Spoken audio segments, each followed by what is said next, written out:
করতে এসেছে।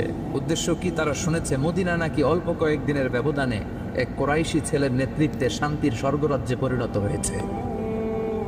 কে এই মোহাম্মদ, যার নেতৃত্বে এই মদিনার লোকগুলো শান্তির স্বর্গরাজ্যের ছোঁয়া পেল? দেখার জন্য ৬০ জন পাত্রী এসেছে। এসে তারা অবস্থান করলো মদিনার পাশে একটা বাজার আছে, এখনো ওখানে বাজার রেখে দেয়া হয়েছে। বাজারে এসে দেখলো মসজিদে নববী থেকে বেলালের আজান শোনা যায়। সুবহানাল্লাহ পড়েন। আজান হওয়া মাত্রই পাদ্রীগুলো দেখলো লোকজন দোকানপাট রেখে সব মসজিদে ঢুকতে শুরু করেছে। কিন্তু নাজরানের এলাকার লোকেরা যেমনি দোকানের শাটার নামায়, দোকান বন্ধ করে, ক্যাশ বক্সে তালা ঝুলায়, সবকিছু ঢেকে সিকিউরিটি নিশ্চিত করে এরপরে বেরোয়, এরকম না। স্বর্ণের দোকানদার স্বর্ণ